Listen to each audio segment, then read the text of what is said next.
ስንቶቻችሁ ናችሁ ግን በዚህ ስሜት የምትኖሩት? ራሳችሁን ደብቃችሁ፣ ስሜታችሁን ደብቃችሁ፣ ስብራታችሁን ደብቃችሁ፣ ህመማችሁን ደብቃችሁ፣ ቁስላችሁን ደብቃችሁ ለማንም ሳትናገሩ፣ ለማንም ሳታካፍሉ እንዲሁ የምትታመሙበት ስንቶቻችሁ ናችሁ? የሰውን ገንዘብ የአረብ ሀገር ሴት ገንዘብ የምትበሉ ሰዎችስ እንዴት ነው? ተበላላችሁ? ህሊናችሁ ምንም አልወቀሳችሁ? ምንም አልከበዳችሁ? አሁንስ ምንም አይጸጽታችሁ?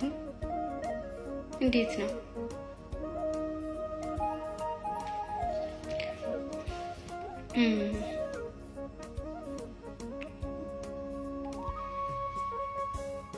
ስሜታዊ እንዴት እንደሚመጣ ስለማቅ፣ ገንዘቡ እንዴት እንደሚመጣ ስለማቅ ትንሽ አመመኝ፣ የእውነት አመመኝ።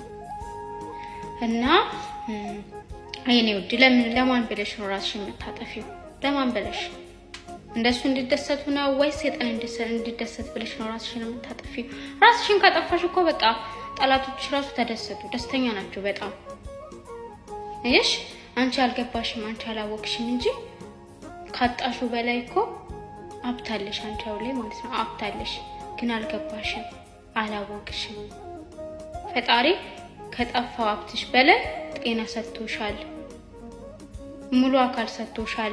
መስራት ትቻያለሽ፣ ወጥተሽ መግባት ትቻያለሽ። አሁን የሰጠሽኝ ሀብት ሁሉ ነስቶሽ ጤና በነሳሽ ሰጥቶሽ ጤና በነሳሽ ኖሮ ምን ታደርጊ ነበር? አየሽ ምን አለ ይሄን ሁሉ ሀብት ነስተህ ጤና በሰጠኸኝ ብለሽ ነበር ፈጣሪን የምትለምኚው። ማን ያውቃል ከሰጠሽ ሀብት በላይ ደግሞ አሁን ካጣሽው ሀብት በላይ እግዚአብሔር ያላሰብሽውን ሀብት ሊሰጥሽ ማስበው ይሆናል። በነገራችን ላይ በትልቁ ስንፈተን ማለት ነው የሆነ የተሻለ ነገር ለማግኘት በትልቁ ነው መፈተን ያለብን። ፈተና ሲበዛ ደግሞ ለበጎ ነው። ፈተና ሲበዛብሽ ጠንካራ ነው መሆን አለብሽ። ጠላቶችሽ በዙሪያዎችሽ ሲበዙ አንቺ ይበልጥ ጠንካራ ነው መሆን ያለብሽ። ገባሽ? ጠንክረሽ ተቀይረሽ እነዛን ሰዎች ማሳየት ነው ያለብሽ እንጂ የምን ራስ ማጥፋት ነው።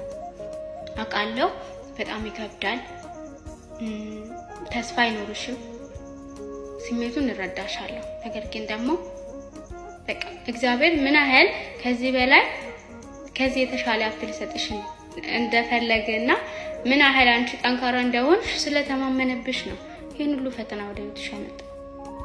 ስለዚህ አንቺ መጠንከር ነው ያለብሽ፣ ጠላቶችሽን ማቃጠል ነው ያለብሽ። እንደው ጠንክረሽ ተቀይረሽ አሁንም ተመልሰሽ ቆመሽ እነሱ ማሳየት ነው ያለብሽ እንጂ ተስፋ ቁርጥሽ ራስን በማጥፋት አይደለም።